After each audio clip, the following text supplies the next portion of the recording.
One night, 15 years ago, the Witch of Silence appeared after the demise of the queen and cursed the king along with his only son Oscar that they would never beget an heir and their blood would eat away any womb it touched. This essentially will end the farce's bloodline with Oscar. Over the past 15 years, the young prince has been looking all over the land to find a cure. One day he sneaks out of the castle with his attendant Lazar to find the Witch of the Azure Moon to ask her if she can lift the curse. The aide worries that this witch might add another curse rather than help him, but Oscar is willing to take the risk as he's at a dead end. If this fails, then he will hunt down the Witch of Silence and get her to lift what she has done. The duo cross the rocky desert as the Azure Tower comes into view. They tie their mounts near the entrance and proceed to the door. All the while, Lazar tries to dissuade Oscar from entering given how dangerous this venture is. No one has managed to reach the top of the tower to meet the witch in decades, plus the attendant wouldn't know what to do if something happened to His Highness. The prince is confident that everything will work out and carelessly opens the door to the tower. He realizes that the entrance is just as the records report, and if the accuracy is to continue, then several challenges await them within the tower walls. The one who overcomes them and reaches the top will have their wish granted by the witch. Oscar begins his ascent and asks the whining attendant to wait at the bottom because it's dangerous. Lazar is unable to leave him alone, so reluctantly follows. They arrive at the first test, which has snakes on the floor and a slab with mathematical theory that was studied a century ago, but it was solved 10 years ago, so he applies the answer and solves it. The snakes on the floor are also not poisonous and disappear with the stone theory. The duo are transported to the next level via magic circles. All the while at the top of the tower, Tinashe, who is the Witch of the Azure Moon, receives word from her familiar Litola that they have their first challengers in a while. This is a surprise to the witch, who thought that people had forgotten about her tower. The master is not interested in watching the new contenders ascend, but she reminds Litola what to do when they fail. She is not sure they will make it past the first guardian beast. Meanwhile, Oscar makes it past the first guardian beast. Lazar finds the prince's fearlessness scary when he states that the encounter was a good warm-up. He looks down, wondering if he will meet his demise if he falls. They have reached the halfway point of the tower. As they proceed, it is revealed that the last person to climb to the top was his great-grandfather, which was 70 years ago. He was the only one who succeeded out of the 10 that tried the climb. Oscar comments on how easy it has been so far, but the attendant still tries to persuade him to turn back. They enter the next room and are met by two gargoyles. They come to life and attack, but the prince takes the first one down with ease. Litola returns to Tinashe to inform her that the challengers have made it to the stone statue room. She begins to prepare some tea for them, but she feels like it would be a waste and starts wondering if they should give them a consolation prize for their efforts. The familiar lets her master know that the challenger will easily clear it based on what she has witnessed so far. Her prediction is right because Oscar expertly eliminates the second creature, and Lazar is just relieved that he's not hurt. The prince discloses that one hit from the gargoyles would have been his final rest.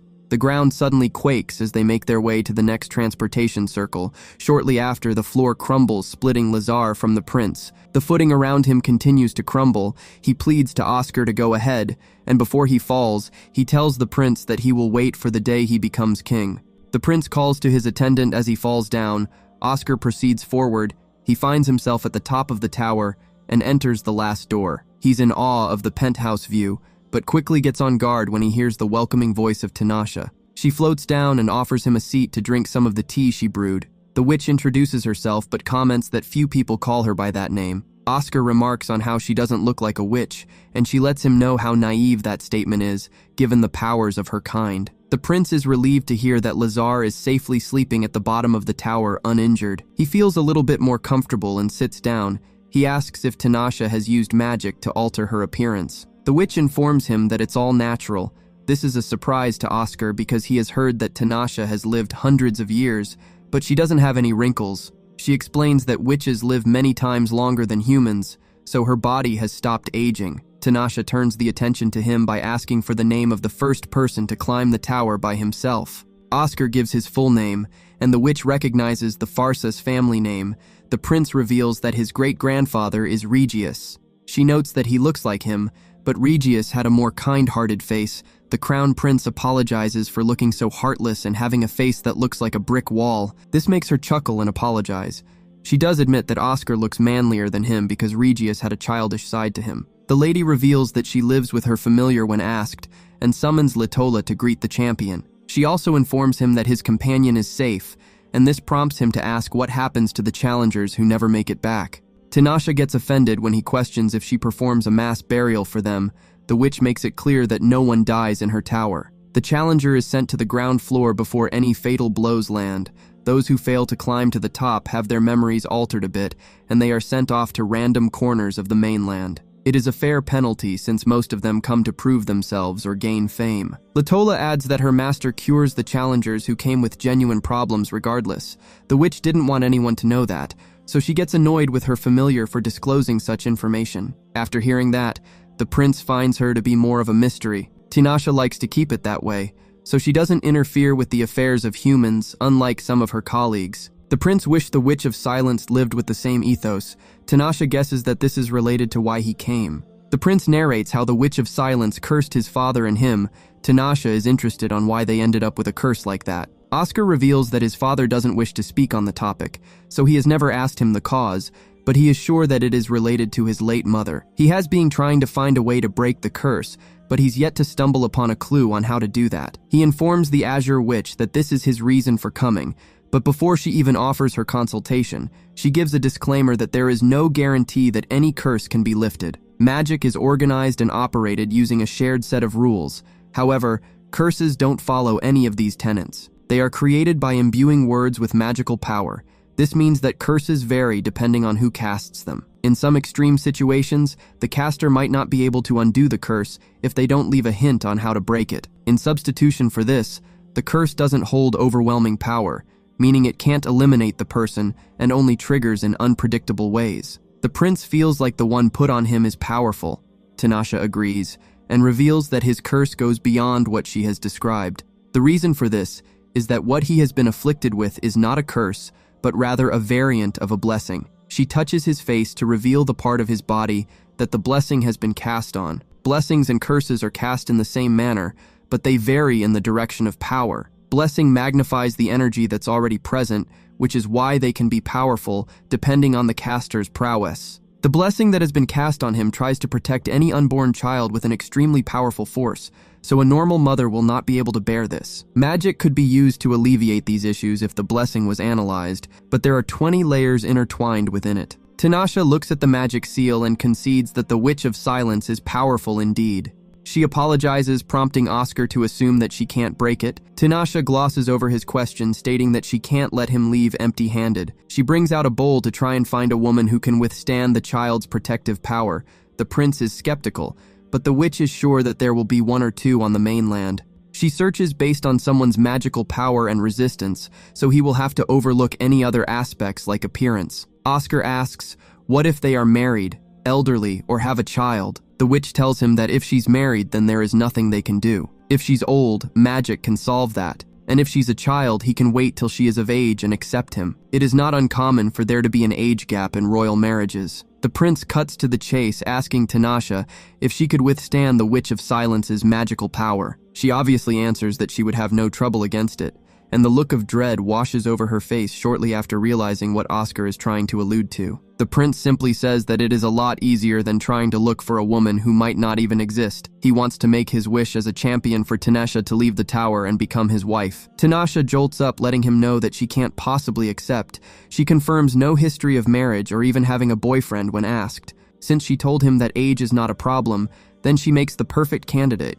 She tries to dissuade him by informing him that the council will be in uproar at the idea of him introducing witch blood into the royal family. Oscar is okay with that. Tinashe informs that she would be his great-grandmother by now if she granted wishes like that. This hints to us that Regius tried to riz her up in the past, but the prince makes it clear that he's not giving up like his grandfather and that he's his own man. Tinashe doesn't care and rejects the offer. She even threatens to alter his memories and return him to his castle if he persists. She prepares to cast the spell, and the prince takes a stance ready to draw. The witch notices that he is holding the royal sword called Acacia. It's the only blade in the world boasting full magical resistance. She's at a disadvantage when facing that weapon, so she cancels her spell and proposes that they talk it out. The prince agrees and takes a seat. He recalls that she lived in the Farsus castle for half a year 70 years ago. Tinashe has fond memories of teaching magic, raising flowers, and more. This inspires him to wish for her to leave the tower and live with him in Farsus for a year. She agrees to leave the tower to act as his protector.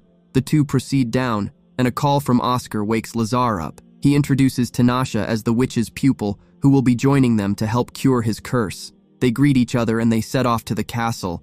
Lazar can't believe that the prince made it out unscathed. She lights up the path for the horses by using her magic and informs the prince that she can also incinerate any target. He tells her that it will not be necessary. All he wants is for her to stay by his side, but during her stay, she can make the Pharsis castle her home if she so wishes. She, however, alerts him that it will not happen. They later arrive at the castle and Tinashe gets straight to work and casts a spell on Oscar that negates all external attacks, whether they be physical or magical. As long as she's alive, no other human can break the spell. Oscar feels like he's now living on cheat mode. Tinashe tells him that this is the least that she could do since they have formed a contract. Although there is a caveat to the spell, as it doesn't protect him from poison and psychological attack, so she warns him to be careful. The prince still wishes that she marries him, which she rejects again. Tinashe later helps Lazar move some books as they discuss the successor issue. The attendant discloses that even Oscar's cousins from the Branch family went missing 15 years ago due to an unsolved incident. Meanwhile, Sylvia tries to light up some chandeliers when one falls on her. Tinashe nonchalantly prevents it from crashing down without an incantation while walking past them. Sylvia and her colleague are in awe and already know of the rumors that the prince brought her from the witch's tower. Some commotion outside from the crowd catches Tinashe's attention. As Lazar thanks her for the help, they both go to the window to investigate. General Alce and Meridina are having an intense sparring sword match, which seems to have their subordinates hyped. Alce takes the win when he disarms her. Tinashe is impressed with his skills, triggering the attendant to reveal that although he's one of the younger generals, he's the most skilled out of all of them. Lazar quickly clarifies that Oscar is still stronger than Alce. The witch lets out a sigh after realizing that the guy is a fanboy of the prince. Based on what she has witnessed so far, she's not surprised that the crown prince conquered her tower. Seeing them clash steel makes Tinashe also want to practice. Since it has been so long, Lazar is surprised to hear this. She gets changed and challenges Alce to a sparring match. The crowd gasp in amazement as she easily fends off his attacks. The general feels like her swordsmanship is too good to be a mage and suggests she join the knights as that is where her talents would be better utilized. Meridina watches and is salty by the attention and spotlight that this newcomer is getting. She even wonders if it's safe to have a witch's apprentice near the prince. She pulls Alce's cheeks when he tells her that jealousy doesn't suit her. Latola later catches up with her master and reports some information to her. The witch proceeds to Oscar's office based on this information. The prince is surprised to see her dressed like she's prepared for a journey. She informs him that she's leaving the castle for a couple of days.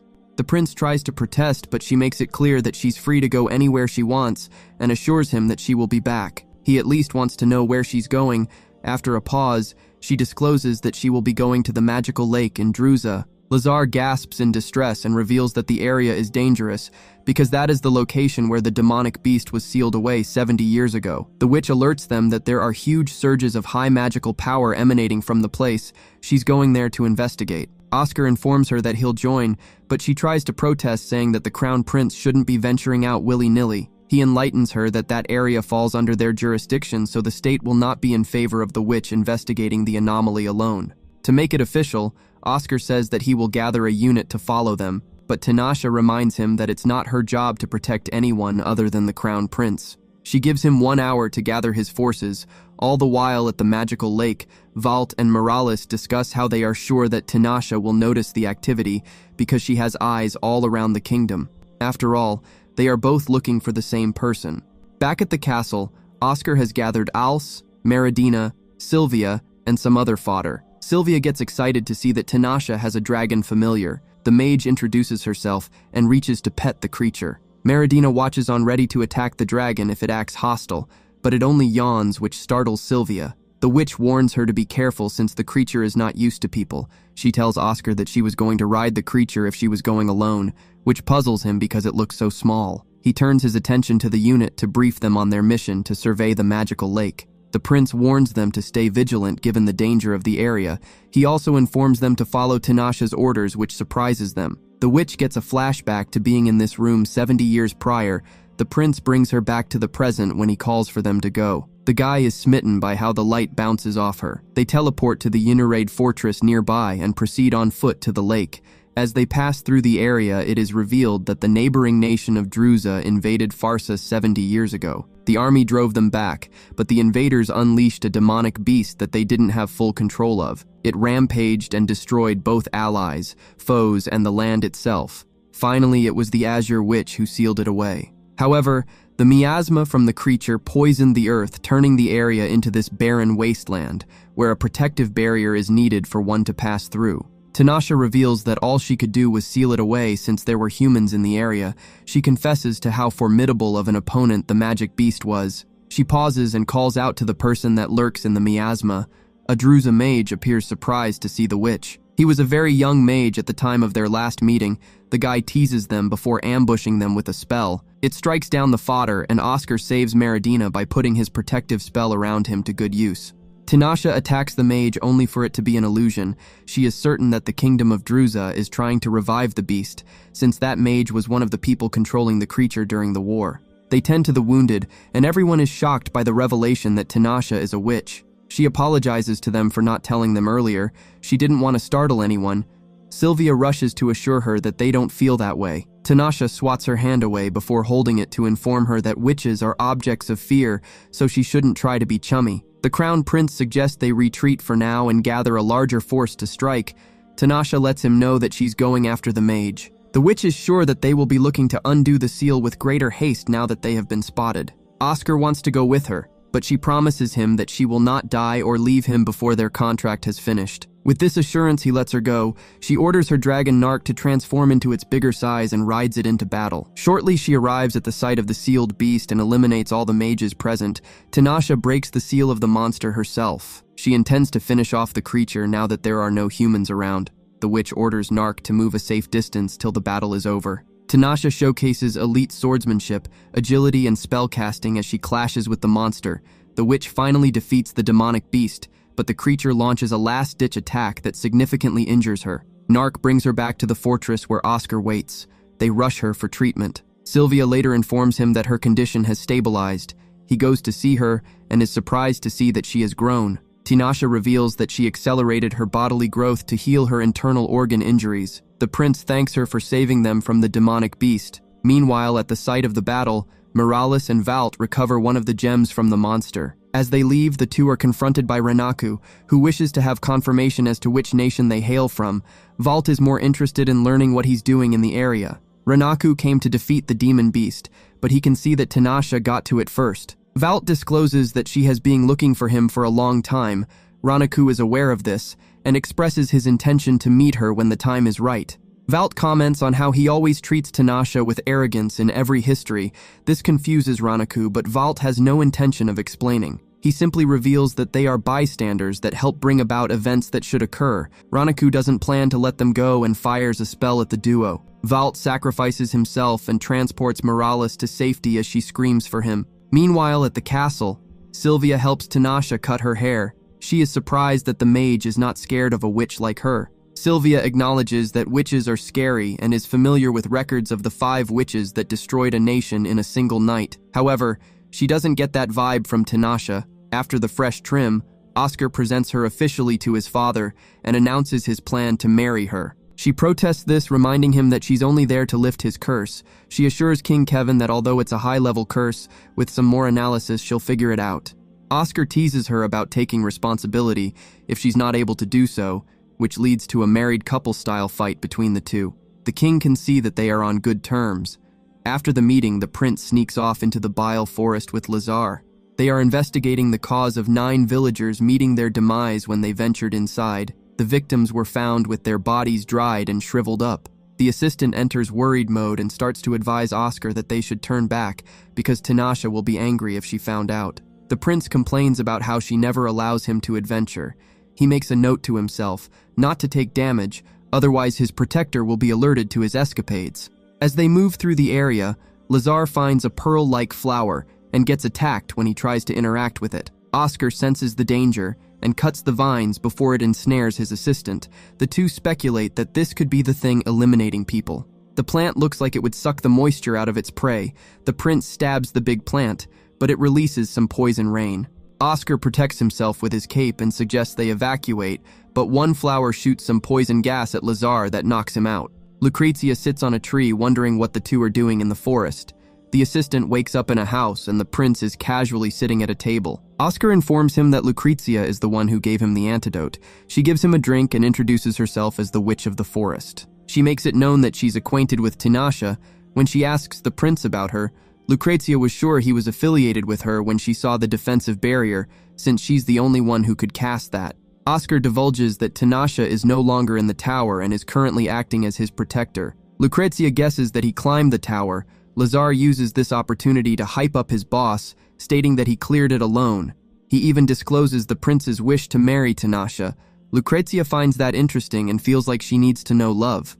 However, she reveals that spirit sorcerers like Tinashe need to remain pure, so they shouldn't have relations with others as it increases the magical power needed to practice their craft. But she's sure that this will not make a bit of difference for Tinashe, given her level of power. Lucrezia offers to help win her over when she hears that Tinashe refused to marry him, but the prince declines the offer.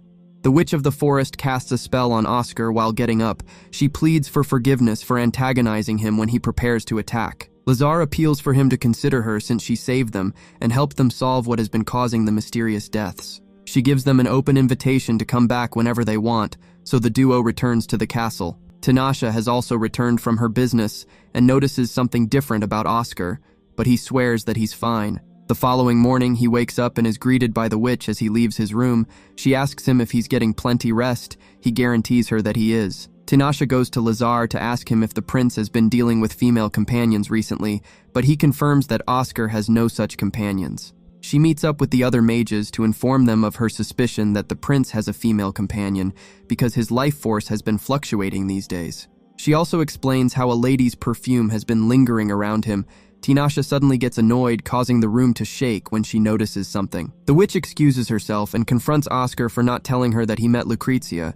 He didn't see it as a big deal and apologizes. She already warned him that her spell is not impervious to psychological attacks. The lady doesn't want to be held responsible if he's taken out by such a spell. Lucrezia has cast a spell that takes his life force through erotic dreams, but his memories will be erased by the time he wakes up. She's just happy she noticed it before it was too late, otherwise he would have met his demise in a week. Tinashe simply tells him to sleep as normal that night. She enters the dream and instructs him to eliminate the spell that is disguised as her. He reluctantly ends the dream version of Tinashe. He jolts awake and tells her not to order him to do such a thing again. She makes him aware that he might have to end her with his anti-magic sword one day. She leaves him to get some rest and confronts Lucrezia. The Witch of the Forest reveals that it was her way of saying hello to an old friend. They have a drink and discuss Oscar. Lucrezia admits that the prince cares about Tinashe a lot. The topic changes to the curse that has afflicted him. Lucrezia gives her old friend a sample of Oscar's residue to help her break the spell cast by the Witch of Silence. The following morning, she goes to Oscar's room and they hug and apologize to each other. The Crown Prince later spars with some of the knights and he's clearly on another level as he disarms them. Alce gets fired up and pleads with Oscar to train with him, but the result is the same as the others as his blade goes flying out of his hand after a few exchanges. The prince spots Tinashe watching and calls her to spar with him, but she refuses, stating that there is nothing in it for her. She ends up joining when he reminds her that this serves as training and entices her by adding that she can use magic during their exchange. She wonders if Oscar could grow to be a man capable of eliminating a witch like her. Tinashe expresses her demand that he uses his blade Acacia, which he agrees to. The witch fires some spells that the prince is forced to block and evade. This leaves him open to a frontal attack. As she heals him after their session, Alce comments on how amazing the two fought. Meridina focuses on Tinashe's use of magic with close combat. It's unheard to see a mage who uses a sword to cover their offense and defense. To Meridina, it looked like Tinashe was either testing the Crown Prince or trying to teach him, since she was smiling throughout the encounter. The witch confirmed something when Oscar saw her camouflaged vine attack and dodged it. The prince feels like he has light wounds considering she was using magic. He wonders if she went easy on him. Tinashe explains that complicated spells requires incantations and focus, and admits that she wouldn't want to fight him in close-quarter combat again because he doesn't give the chance to unleash those kind of spells. The guy uses this chance to ask her to marry him again, but she gives him the same response and reminds him just how much older she is. He gets back to the office, and his father hands him a note announcing the arrival of an envoy from the tiny nation of Cuscal to the north. The ambassador wants to see the Witch of the Azure Moon. Oscar wonders how they knew that Tinashe was in the castle. The king decides to leave the matter to his son to deal with. The prince chooses to meet this envoy first. He introduces himself as Kagar when granted an audience and makes his request to meet the witch again. Oscar bluntly tells him that they don't have any witches at the castle and wishes to know how he came to that conclusion. The envoy stands his ground that the witch is in their care and even calls her by the name Lady Ati, which is a surprise to the prince. Meanwhile, Tinashe comes to see Oscar at his quarters, but she's greeted by Morales, who formally introduces herself as the prince's personal maid. The help was specially recommended by General Eddard. After one look at Morales, Tinashe understands her true role at the palace. The maid is surprised to hear this, but the witch can see an aura oozing out of her. Tinashe didn't come to interfere with her work and leaves after learning that the prince is not home. The witch is later visited by Lucrezia, who brings up the sparring match with Oscar. She warns Tinashe not to make the man with a blade that negates all magic any stronger than he already is. Tinashe feels like it would be nice to have someone capable of eliminating her if anything happens. The Azure Moon Witch wonders if she's growing tired of searching for Ranaku. Oscar disrupts their little catch-up and addresses Tinashe as Adi while informing her that they have a guest who wants to see her. She unconsciously responds to being called that name. The prince lets out a disappointing sigh after confirming that this might be her true identity. They make their way to the emissary, who is honored to meet her. She suggests to him not to refer to her by that name and prefers the name Tinashe. Kagar explains that the founding of Kuskul has created haven for mages that were persecuted in the kingdom of Tyre. The main goal of Kuskul is to utilize and develop the skills of these mages, so he has come to ask for Tinashe's knowledge to aid with this endeavor. The witch frankly informs the envoy that she's in Farsas to serve as Oscar's protector. The witch also makes it clear to Kagar that she only met him because the prince insisted. Under normal circumstances, he would need to climb her tower just to have an audience with her, which he hasn't, and she has no reason to lend her support to a fledgling nation. Tinashe sends him away. Kagar leaves frustrated, as he was sure that she'd come if he referred to her with that name. The diplomat refuses to go back empty-handed, so he tries to find a way to separate the witch from the prince. He lets out a sinister grin when he spots Meridina sitting alone reading a book. All the while, the couple meet Lucrezia in one of the corridors and asks if she has any information on the Kuskul country. She has never heard of it. The prince tries to prompt her to say something by revealing that the northern nation is a collection of mages who proclaimed independence in the past year. It works because Lucrezia asks Tinashe if she has noticed the strange magic emanating from the north recently. Just like the magical lake, they are discreet and periodically fluctuate.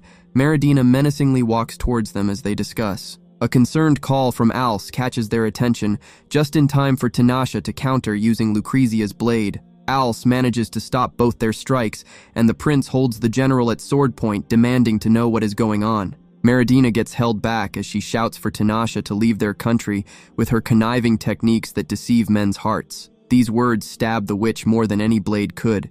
Because she has heard similar allegations so many times, Tinashe gets sad by these accusations because she has never desired anyone's heart. As the prince consoles her, Lucrezia notes that Meridina is under mind control. Oscar begs for her to undo it. The forest witch is willing to do so, but states that it will cost the crown prince. Tinashe goes to bed early due to feeling upset. Her colleague comes to inform her that she has finished treating Meridina. She thanks her without turning around. Some days pass, and Oscar is summoned to the tower by Tinashe. She informs him that she has sent out a familiar to go investigate what is going on in Kuskul. However, the main reason she summoned him is for them to start daily sparring. She promises him that she will not meet her demise during their fights, so he should try his best. The witch commends his performance for his first day.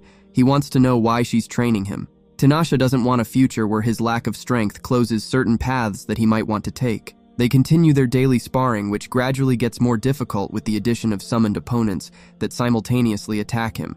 She attacks him again with the invisible vine and manages to subdue him with it this time around. The witch reveals that he should be able to see it since he dodged it when they sparred in the palace, and warns him not to let his mental state affect his fighting. She helps him up, but he collapses due to exhaustion and later wakes up at the top of the tower. The prince notices the witch working on something and tries to riz her up, but he fails yet again because he got an F in Rizonomics. Tinashe gives him tea to help him recover from his fatigue. She reveals that he has magical powers, but he can't use them while wielding Acacia. However, he still should be able to see magic. The following day, she gets him to practice this by casting a ring of fire around. He's tasked with cutting through the magic by observing the flow and finding the spot that acts as the linchpin of the spell's composition. Oscar aimlessly swings his sword at first, till he finally calms down and finds the seal that is creating the spell. He cuts it with his sword, which extinguishes the flames. Tinashe is impressed by how quickly he figured it out. Their training is interrupted by some new challengers of the tower. The Azure Moon Witch welcomes them and promises to grant their wish if they defeat Oscar. They get hyped and attack him, but are swiftly taken out. Oscar is interested to know who would win in a fight between him and Tinashe. The witch feels like the uncertainty is what makes it interesting. Her familiar returns from its investigation, so they have a meeting to talk about the findings. The witch reveals that 200 mages have gathered in Kuskal. Lazar is stunned to hear this because the average nation has between 20 to 30 mages.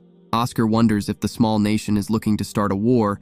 The witch doesn't think they can rule that out because the mages are aiming to summon demons. It is also disclosed that Kuskal has a monarchy, but their identity is unknown. The only thing that is certain is that it's not the former lord of the domain. The prince feels like there is a good chance that the king is a mage since the kingdom is revolved around magic. He wants them to keep investigating because he's certain that they are plotting something.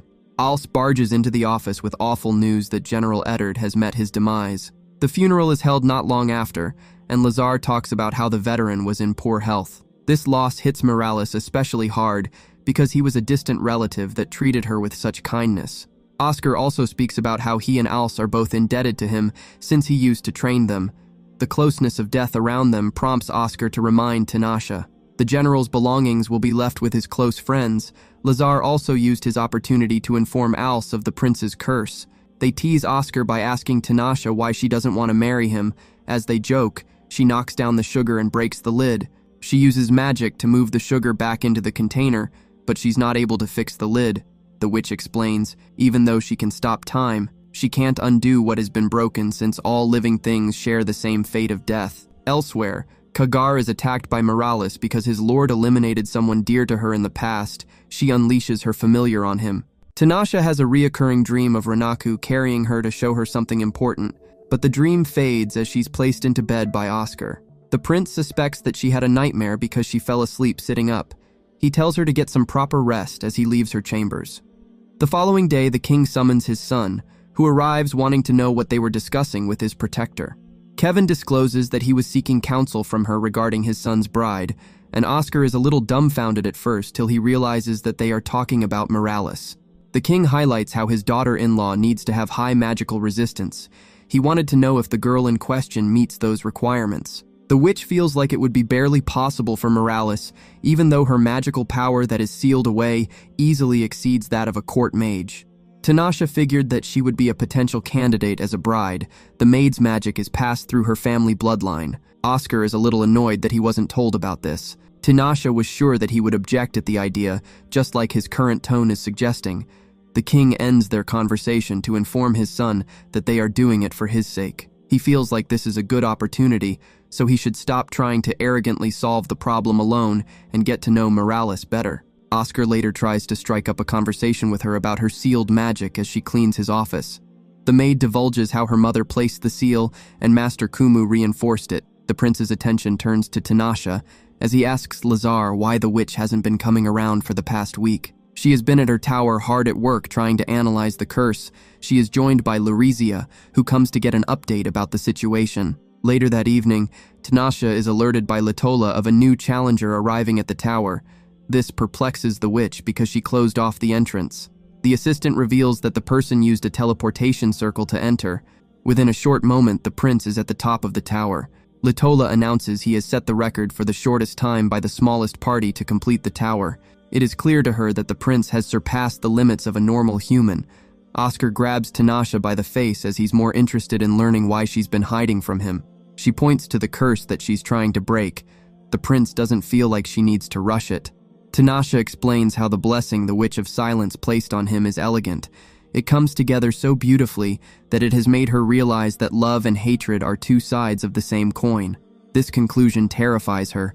Oscar holds the witch to comfort her and requests she make dinner whenever she's free. She returns to the castle where Alce pulls her to the side to talk about Morales. He checked through General Eddard's belongings and couldn't find anything tying her to him. This prompted him to investigate her background, and he didn't get any information on her. Alce wonders if it's okay to consider someone they know nothing about for the princess title. Tinashe informs him about her continent-wide search for suitable women for Oscar. But Morales didn't turn up. Even if her grandmother had the magic and was alive at the time, there were no women who had the level of power the maid has. This means that she's hiding something. Tinashe is not sure if she's after the Farsis royal family or she wants to get the witch away from the castle, knowing this would help the witch plan her next move. Alce notices Morales passing by and pretends to be intimate with Tinashe. If she's after the prince, she will not act. However, if she's targeting Tinashe, the maid will do something against the general. Unbeknownst to them, Oscar observes the fraternizing and storms into his office vexed because he didn't know the witch belongs to the streets. He later summons Tinashe to his office and places a ceiling ornament that is made with the same properties as acacia. It is an artifact that only direct royal descendants can handle. It seals the witch's magic. The prince doesn't intend to allow another man to swipe her from him. He picks her up ready to show his love, but it triggers the dream of Renaku carrying her. She unconsciously unleashes a hidden power that shatters the windows and knocks down the furniture. The prince calms her down with a face touch and apologizes. He explains that it was all an act to startle her a little. Tinashe also apologizes and clarifies her actions with Alce. Oscar confesses that he has already given the guy a good beating. The general didn't suffer any major injuries as he covertly expressed his frustration during their 10 sparring rounds. The witch feels bad and makes the intention to go heal him after their conversation. The prince tells Tinashe not to hide information about Morales from him because the girl is too suspicious. The witch wanted to gather evidence before reporting. She also didn't want to ruin any chance of him falling in love with her. Oscar gives her a nuggie and pulls her before his father and all the top officials.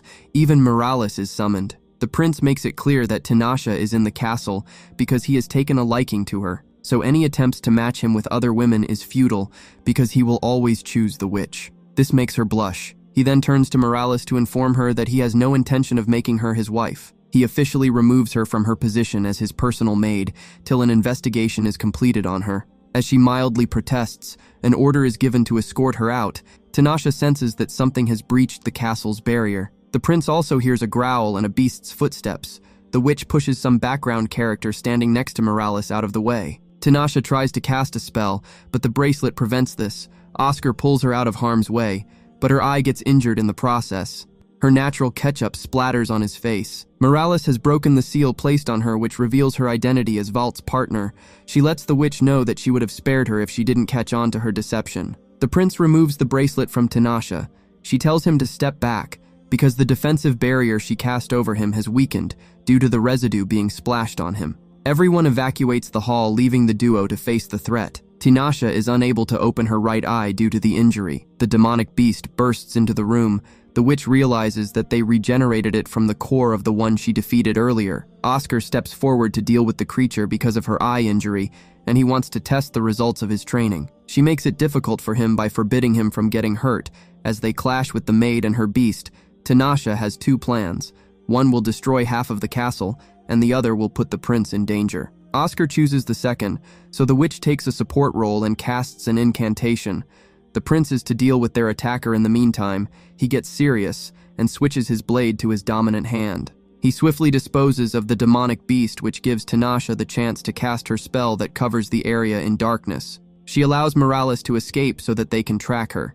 She infiltrates the royal treasury to retrieve an item. Her moment of happiness when finding it is ruined when Tinashe comes in. The maid insists that she needs it. Morales tells the witch that she will be reunited with Renaku before trying to escape, but she's captured. She drops the box, and an orb falls out.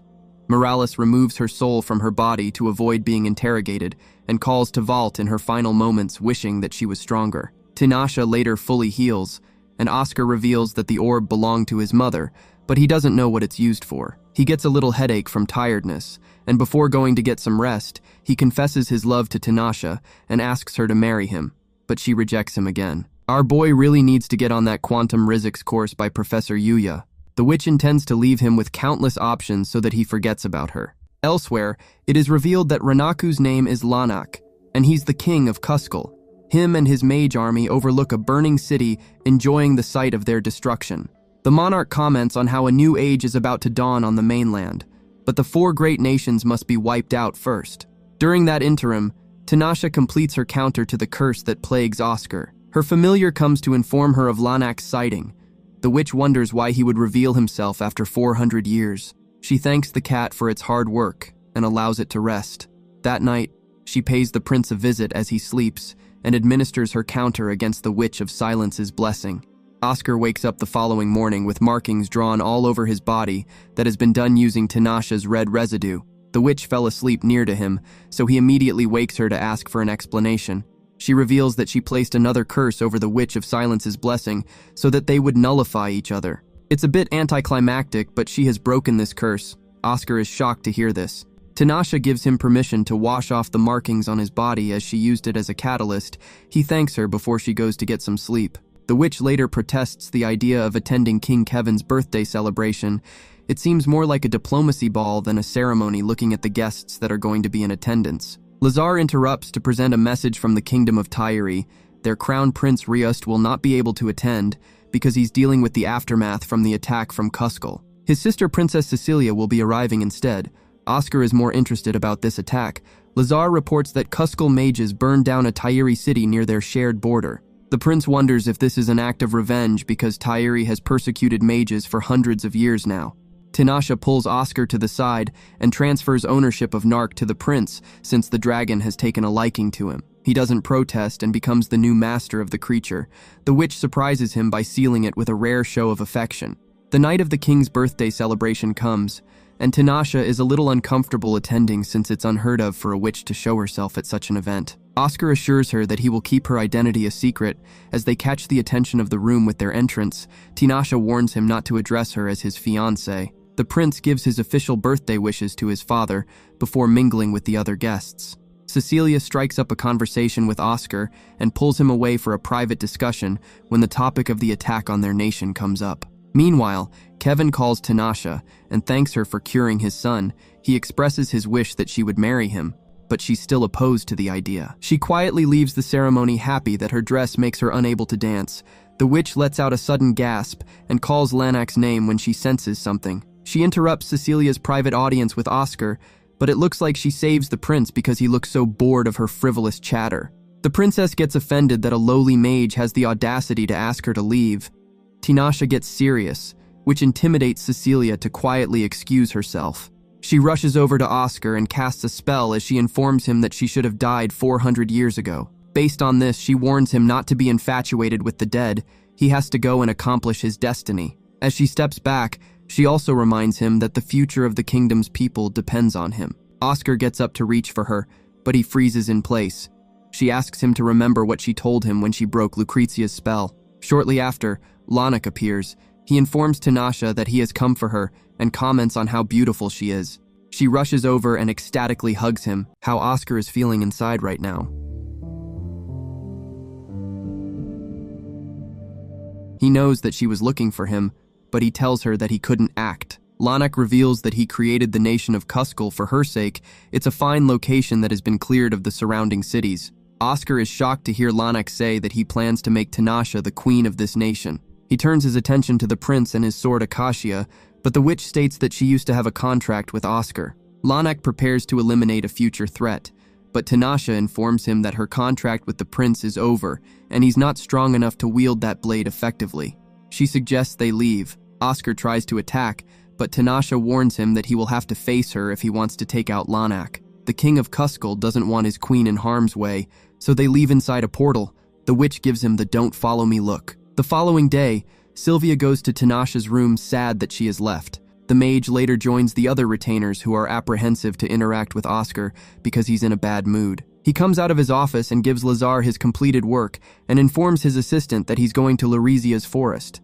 Lazar tries to stop him given the danger, but Laurizia informs them that she has saved him the trip as she appears before them. She came to confirm if Tinasha really left. The witch of the forest reveals that she received an invite to join Cuscal but refused it. She can imagine that other witches did as well, so Tinasha accepting will cause trouble across the mainland. Oscar wants to know what her relationship with Lanak is. Laurizia enlightens him that she has been looking for him ever since she became a witch. She teases Oscar for being jealous when he voices his opinion that Lanak didn't look like he was in his right mind when they interacted. He looked like he was in a dreamlike haze. Laurizia doesn't think that matters. The important thing is that she accepted him and asked the prince if he has the right to interfere. Oscar refuses to give up on her because she's irreplaceable to him. I think this guy has been listening to too much Beyonce. He intends to eliminate Lanak and bring his love back, but if she insists on being with someone else, then he'll let her go. After hearing this declaration, Larizia decides to reveal what Tinashe told her about her past. Before starting, she's only willing to reveal this to those who are prepared to fight the witch to the death. Lazar, Kav, and Meridina leave, while Alce, Sylvia, and Doan remain. The Forest Witch begins by revealing Tinashe's full name, and they are shocked to hear that her family name is Toldar, which is a magic empire that was destroyed overnight 400 years ago. This means that Tinashe is royalty. Larizia discloses that she was the future queen candidate. Toldar was a monarchy, but their ruler was decided by pure power and not lineage. To prevent eccentrics from rising to the top, prospects are separated from their parents and raised in the palace. Tinashe possessed extraordinary power, so she was chosen to be the candidate to be queen, and Lanak was the chosen candidate to be king. The guy was also the current king's only son, but he was far less powerful than Tinashe, so he would have been her consort. She was 5 years younger than him, but he treated her so well. But the royal court was split into two factions. The reformists called for diplomacy with foreign nations, and the traditionalists who sought to maintain isolation. Neither side refused to yield till the king fell ill. Disputes broke out with the reformist backing Tinashe and the traditionalist backing Lanak. The traditionalist came up with a plan to prevent Tinashe's accession to the throne while also increasing Lanak's power. The plan was executed when Tinashe was 13. Lanak took her to an altar and tried to sacrifice her to harness a great power, but they were unable to contain it, leading to a giant release of energy. Lanak escaped, but Tinashe managed to contain it using herself as a vessel. However, the entire kingdom was already destroyed. The overflow of magic is what created the 5 magical lakes across the mainland. Tinashe built a tower in the corner of what had been Toldar territory to live in, and has been searching for Lanak since. Oscar wants to know how Tinashe felt about him. Larizia informs him that it's obvious since she temporarily sealed away his defensive barrier to keep him off Lanak's radar. The witch also left her dragon with him, so she cares about him. This doesn't change his plan to defeat Lanak and return her back to his side. Oscar and top officials are summoned by the king, who reveals that they have received a letter from Kuzco. It demands that the 4 great nations, Tyiri, Caesar, Gandona, and Farsas, surrender. It is also revealed that Tyiri dispatched an army of 10,000 men into Kuzco. However, their forces were wiped out, and Kuzco only lost less than 50 mages. While that devastation was happening on the battlefield, the residents of 5 large cities in Tyiri disappeared without a trace. The building was left intact, and the one responsible is the Witch of the Azure Moon, Tinashe. Farsas has received a request of aid, and for Oscar to slay the bitch, I mean the witch. The prince refuses to do that as he believes that there is more to this than meets the eye.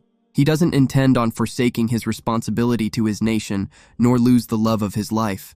His father is willing to let him do as he pleases, but he must ascend to the throne. Oscar agrees to this. He recalls Tinashe saying that he might have to eliminate her one day if he has that sword, and she's a witch. Prince Royst stands on his balcony in disbelief that the mages of Kuzco defeated them so convincingly. He plans to rally more troops that he will personally lead on their next attack.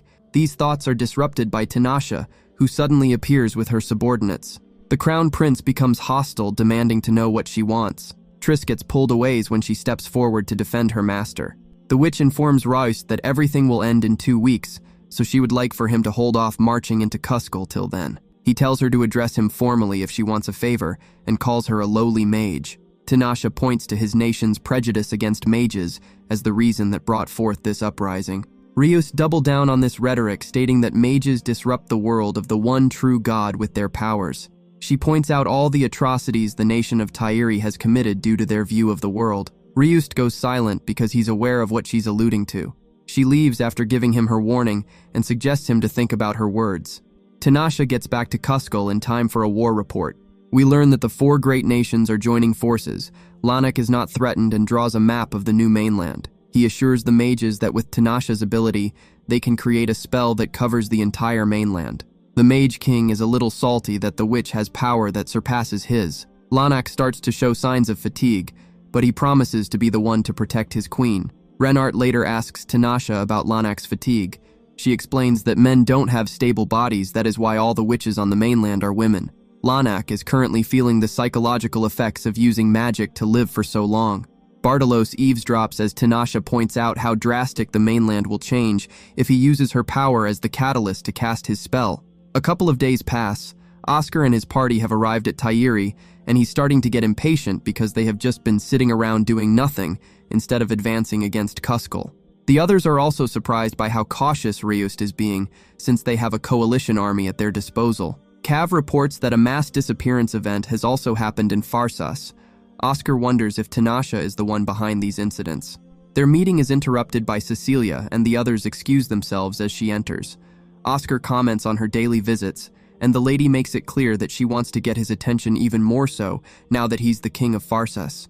She gets closer and informs him of how Tinashe visits Royst every night. Oscar jolts up when the princess states that the meeting time is almost approaching. He demands she show him to her brother's room. Oscar barges in and confronts him about his daily meetings. Tinashe and her attendants appear as Ryust shouts for them to stay away. The witch is shocked to see Oscar and Pamera accusing the prince of deceiving them. The king of Pharsas commands Tinashe to come, but her subordinates drag her away fearing for her life. The armies later deploy when the date Tinashe specified passes. Larizia comes back to tell Oscar that Tinashe put a defensive barrier to make it look like the people in the towns had disappeared. All the residents of the city are safe. Larizia alerts Oscar that he needs to act as her shield because Tinashe doesn't intend to protect herself. The king explains the situation to the generals of the other nations. Bartalos appears before them and gives them the opportunity to watch his mighty king extend his dominion over the mainland. Everyone is flabbergasted to hear Oscar accept the invitation. The chief mage transports the whole army to the ruins of Tuldar's cathedral. They are surrounded by mages in an ambush formation. Lanak welcomes them and takes his seat as he reveals his plans to end the cruel discrimination and conflict that rages through the lands. Those who don't comply will instantly receive divine punishment. The king wonders if the guy is trying to be a god. He summons Tinashe as his bride. She is surprised once again to see Oscar around. Lanak explains that he wanted witnesses to this momentous occasion. She takes a seat, and Lanak begins to use Tinashe's power as a medium and calls the 4 magical lakes by their names to connect them.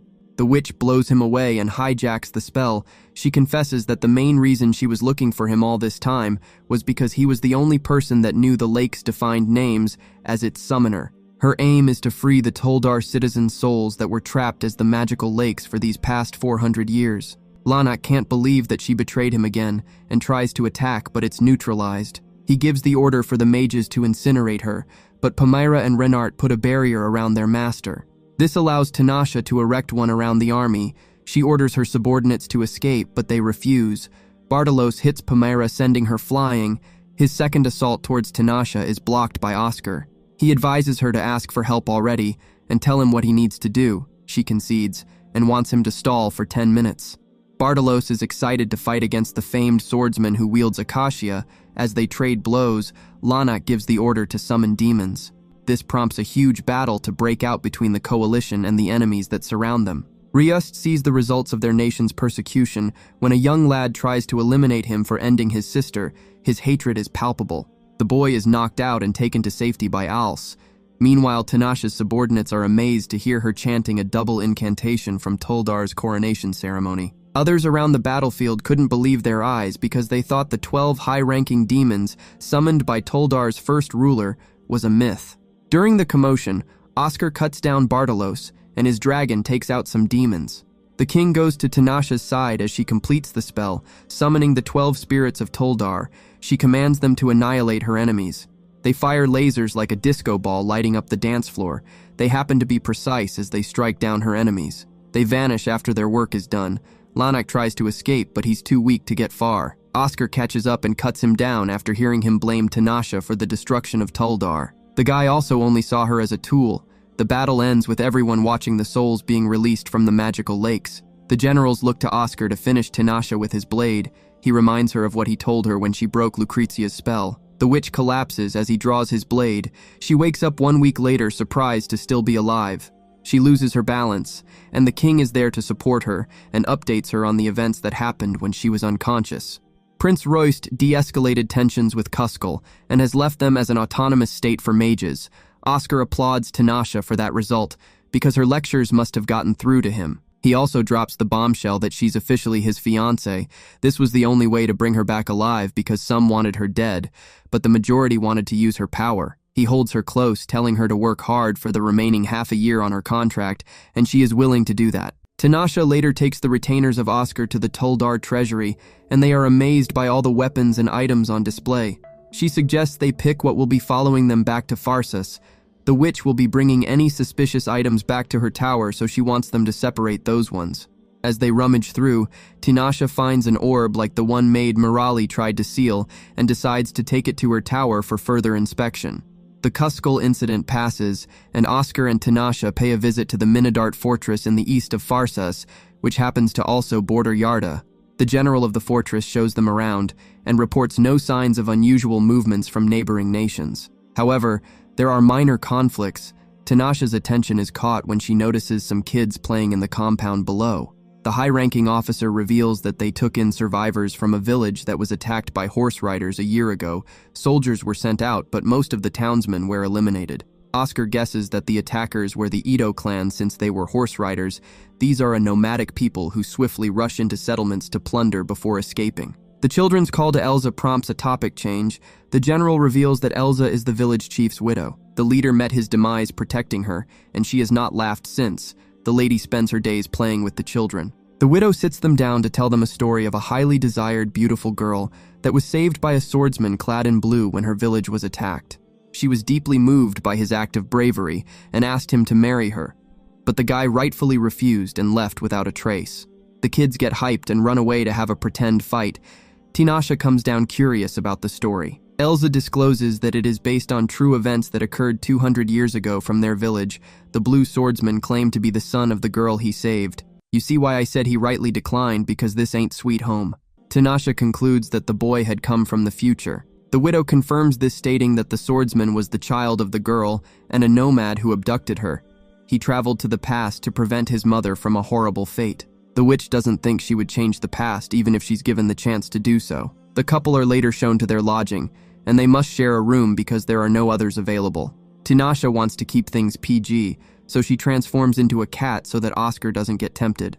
I wouldn't be surprised if Oscar decided to identify as a cat. That night, the witch wakes up agitated. Someone in the fortress who doesn't have control of their magical power was broadcasting a dream with strong emotion. Tinashe synced with it and revealed that it was a dream of a person that is hated and can't be forgotten about. The following morning, the king visits the Yarda border since he has heard that their neighbor's land has been turning to desert at a quick rate. It is reiterated that there are no conspicuous movements from them, but they continue to be observant. Oscar gives the order for them to move on because they need to visit all the surrounding villages. As they proceed, the convoy is ambushed by the Ito. Tinashe has remained in her cat form and hisses in a hostile manner. Javi steps up and introduces himself as the leader of the Ito. He claims that there is something the soldiers have that they want. The king finds his speech to be a little too demanding for a thief. He makes it clear that he doesn't have a problem taking them all out. Javi finds this threat to be empty since Oscar is surrounded by archers who have the high ground. The clan leader is proud of their plundering lifestyle because the strong take for themselves. As he waffles on, the king is too busy trying to hold the witch from clawing some faces. Although, he's surprised to hear that Javi is after a woman he failed to kidnap a year ago. He challenges Oscar to a duel on the Red Rock Plateau. The king agrees, and when they arrive, the bandit leader reveals that the land is sacred to the Ito. According to their legends, a god visited the location, although the name of the deity has been lost to time. All they know is that it's from another land. Tinashe confesses to sensing something strange with the location. She offers to teleport everyone to safety, but Oscar wants to beef. He wants the Ito to never loot on Pharsis land again as his winning request. Elza is the woman in question, so she's brought forth. She gets distressed when she sets eyes on the man who took her husband's life. Javi lets her know that he has come for her. Upon closer inspection, the witch realizes it was the widow who was having that dream. A lizard gets a good vantage point as the battle starts. After a few clashes, Oscar comes out as the victor when he takes Javi's hand. Elza has a strange attraction to the bandit leader and runs over to him almost concerned. Tinashe refuses to reattach his arm when Oscar asks, but she reluctantly stops the leaking. The witch senses that there is something wrong and hisses as the lizard leaves. A sudden gust of wind encircles the trauma-bonded couple. Tinashe teleports everyone else to safety so that they can face this alone. A spirit emerges from the wind, and Oscar doesn't hesitate to launch his sword like a javelin which pierces the being. Its screams crack the ground, causing Tinashe to fall in.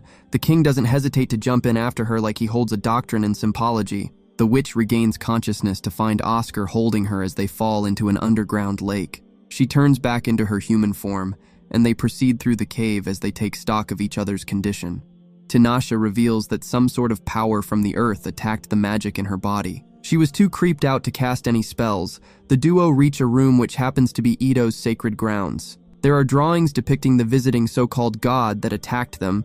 The writing explains how the supposed god reacted to magic, and upon further reading they learn that it's Iratirdia, the alleged god of Tyre, which also explains the nation's hostilities towards mages. Oscar insists on staying to help her fight Iratirdia and grabs a random sword he finds, because he treated Akashia, the most OP weapon in the world, like a disposable knife. The duo continues through the cave when they are attacked by Iratirdia, who has possessed Elsa. Oscar tries to attack, but he forgot that this is a normal sword, so it's blocked. The witch doubts they can defeat the god without eliminating Elsa, but if they want to increase their chances of saving her, they will need Akashia since it has the power to annihilate the spirit. Javi enters and pleads with them to try and save her. Tinashe understands how he feels, but they can't risk her letting into the outside world while possessed by Iratirdia, because those with magic would end up dead or insane just from going near her. If a mage goes berserk, the people around them will also be in danger. Tinashe swallows an orb that will act as a medium to hold the spirit when she lures it out of Elsa. This gives Oscar the chance to retrieve Akashia, which landed nearby. After the witch seals it within herself, she highlights where it is within her body for Oscar to strike, since it's the only way to defeat the spirit. The king plunges his blade through her. Tinashe later wakes up fully recovered since it was Iratirdia that took the damage. Oscar reports that Elsa received treatment and was left at her village ruins per her request. She told them that she'll be back when she's ready. Turns out that she was fraternizing with Javi, which is crazy, as Future said so poetically. She belongs to the streets. Tinashe decides to get some rest in her human form, and Oscar gives her a peck, relieved that she's fine. He promises to protect her as she rests. The couple return to the capital, and Larizia catches up with Tinashe after hearing how she was stabbed by Akashia. The Azure Witch tries to downplay it, and is just happy that they managed to terminate Iratirdia. She had full trust in Oscar during the whole ordeal. Larizia feels like she has too much faith in him, but changes the topic as she wants to know what she's going to do since her one-year contract with the king is almost up. The Forest Witch advises her not to do something she will later regret. Some officials discuss the upcoming new year and how fortunate they are to have survived despite what the kingdom has been through. The only thing they need to close out the year on a high is for Oscar to find a queen. They discuss how Tinashe would be the most beautiful queen in their country's history if only she agreed to marry their king. Norman interrupts to remind them that she's a witch, so he opposes the idea of her being their queen. He can't even accept it as a joke. They try to argue that she's the queen of Tuldar, but he doesn't see the weight of that since the nation no longer exists. The three men turn to find Tinashe standing there. Norman hopes that she heard his comments and voices more of his negative opinion on this marriage matter. The witch understands his reservations and suggests the idea of erasing Oscar's memories of her. The others think that would be excessive, and it would make Oscar furious if he was to ever find out. Norman is not bothered as long as she doesn't end up being their queen. Palmyra gets angry at him for talking to her master in such a manner, but the witch calms her down. Tinashe understands that her kind are a danger and a calamity, so it is only natural for them to be loathed. The two later go to the rooftop to discuss the matter further. Palmyra gets emotional because she wants to see her master happy. They enjoy the night sky, and Tinashe decides to capture a section of it into a crystal ball. She later visits Oscar in his room and presents it to him as a gift. The king notices that she looks sad, but she assures him that she's fine. The based monarch prevents her from stealthily casting a spell and questions her on its intention. She confesses that she wanted to test out a psychological spell on him. This confirms to him that there is something worrying her. He suggests that she just marry him and quit being a witch to make things easier. The king even thinks that she can reverse her time-stopping magic so that they can grow old together. Tinashe insults him for his taste in women, but he doesn't think his choice is bad and plants one on her. He then hugs her, but they are interrupted by a frantic knock on the door. The king opens the door unimpressed with Lazar. The assistant wanted him to check some urgent documents. Oscar feels like his interruption warrants the death penalty. Tinashe's amusement turns to alarm when she senses that the castle barrier has been broken. She rushes to the balcony while calling Oscar to inform him of the situation. The maids run around panicky as fire erupts and demons chase them. Meridina comes in clutch and cuts one down. Some of the knights are eliminated by a demon. Alce defeats it and gives the order for the weaklings to stay back, and he orders 3 capable knights to surround and attack each demon. Norman is almost ended by one of the creatures, but Tinashe saves him. This humbles the guy as he wishes her the best of luck and leaves the protection of the king to her. The witch jets into the sky and summons the spirits of Tuldar to help eradicate the demons. This leaves her free to cast a rain spell that quenches all the fire. Oscar is relieved to see this. He spots a maid struggling and offers a helping hand. He falls to the floor in agony as soon as they hold hands. It is revealed that it's Adaraya who is a servant to Leonora. Tinashe later finds the king unconscious.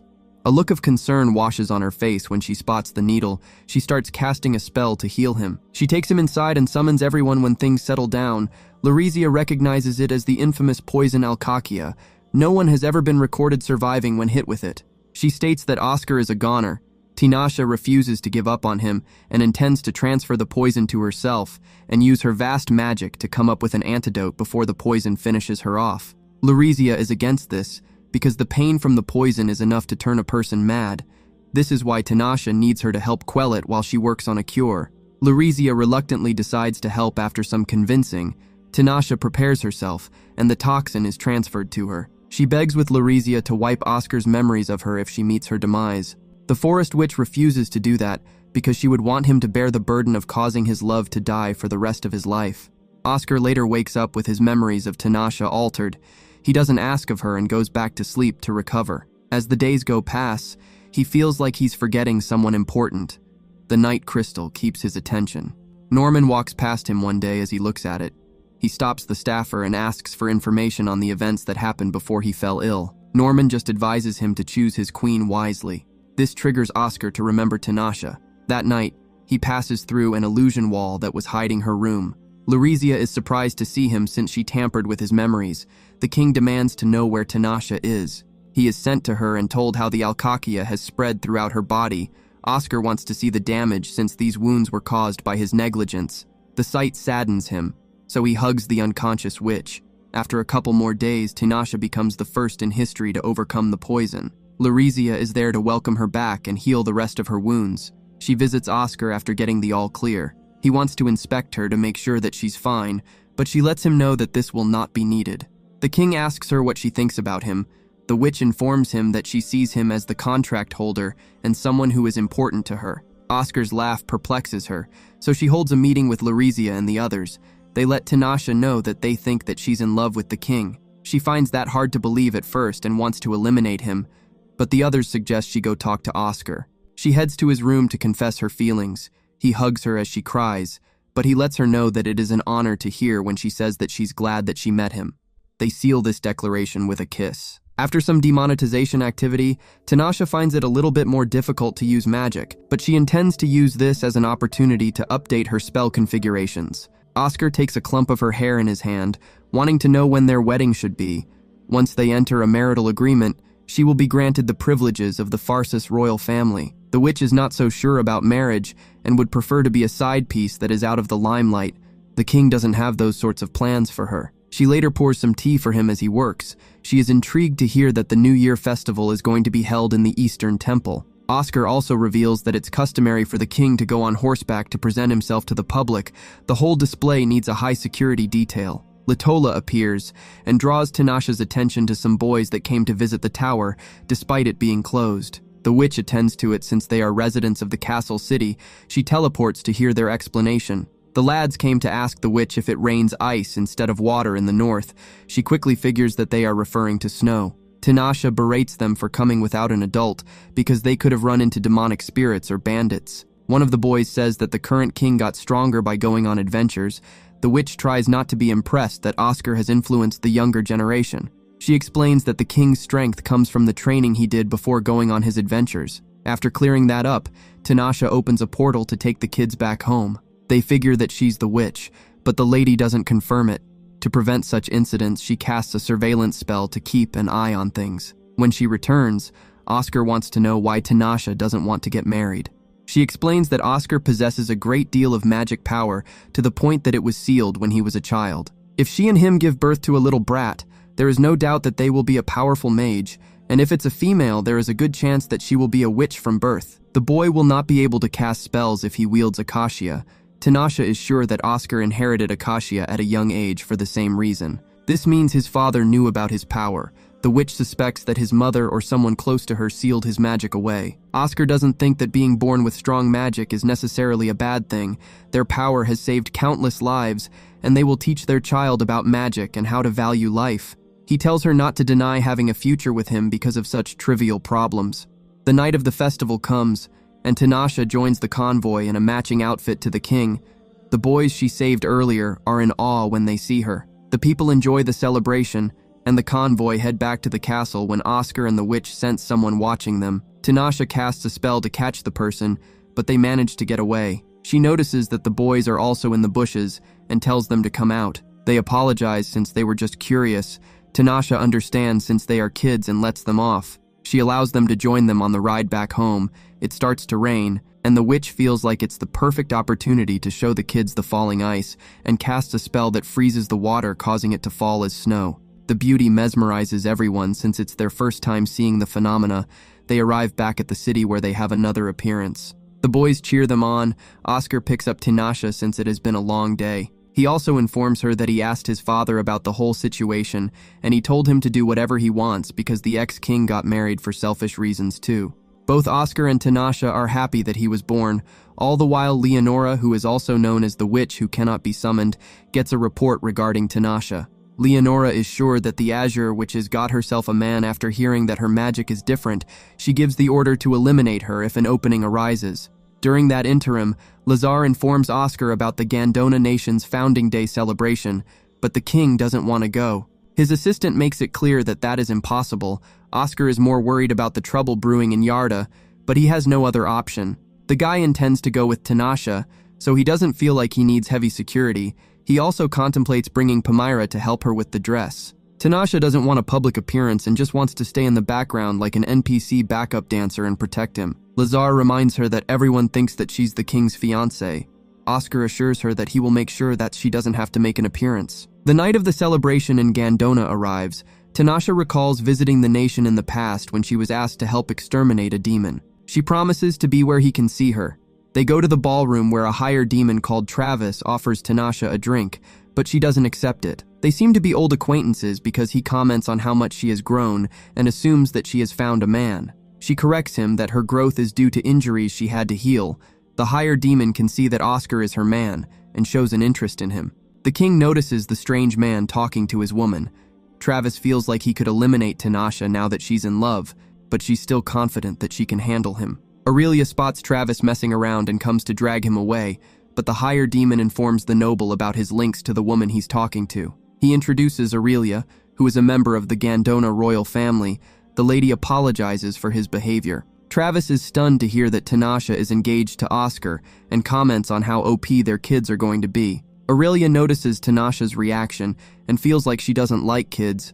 The higher demon guesses that Tanasha is scared that her child will become a witch like her. This seemed to strike a chord with Aurelia, who checks the witch, stating that the kid would want to be born to experience the good and the bad.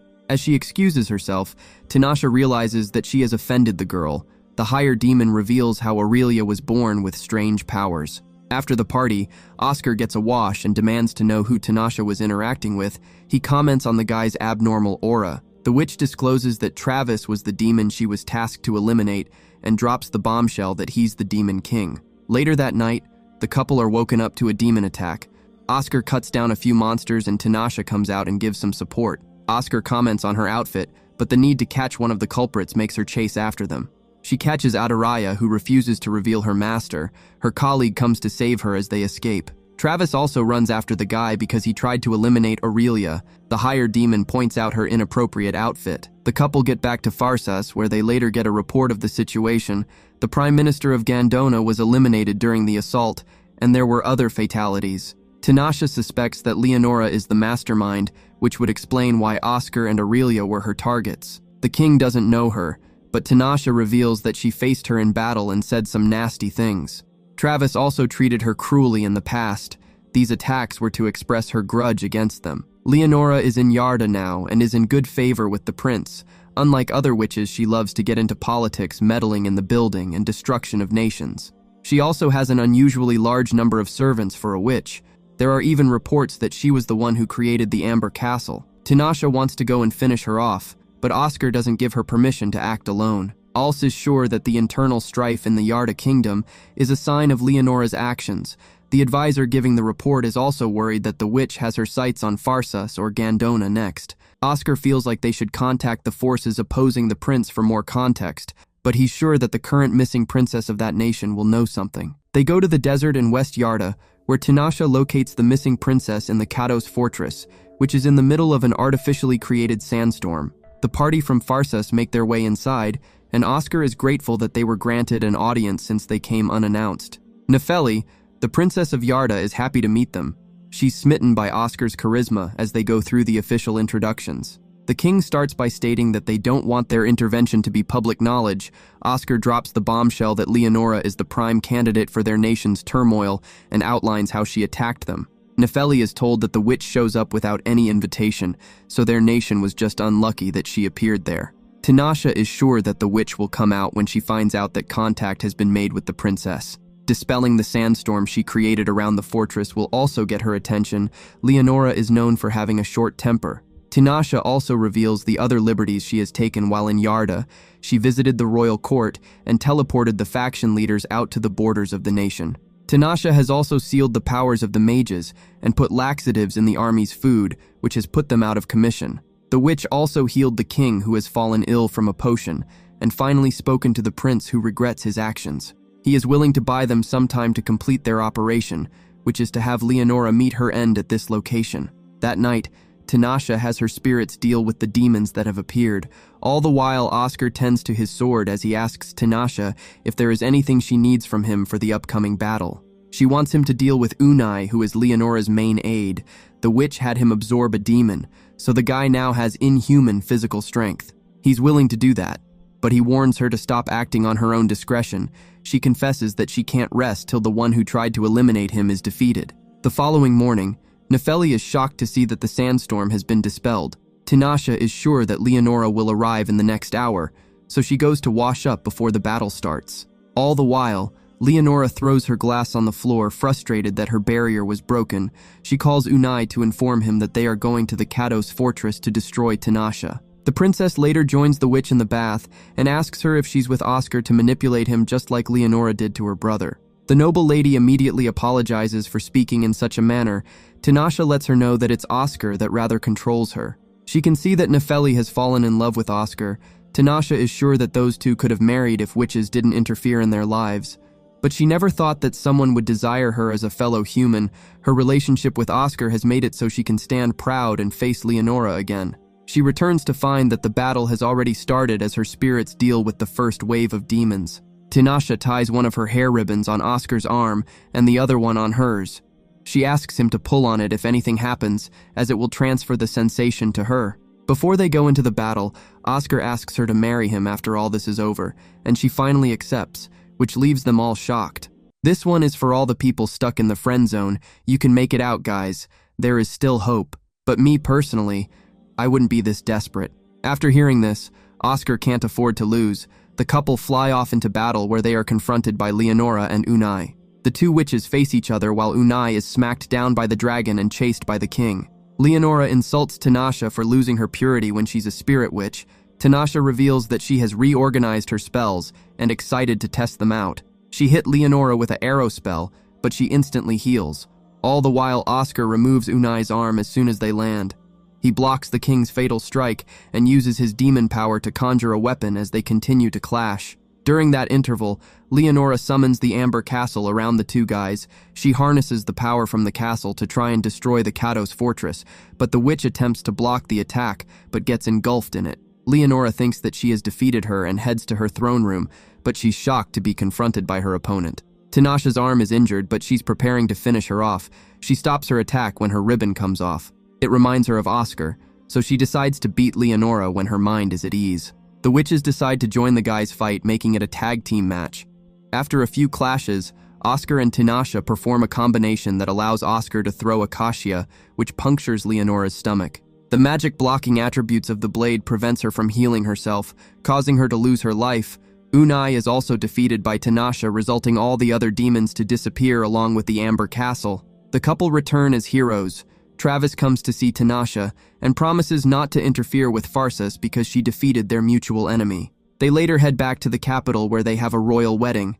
During the parade, Lavinia, the Witch of Silence who cursed Oscar, has just come to witness the queen he chose. The two give their vows and seal it with a kiss.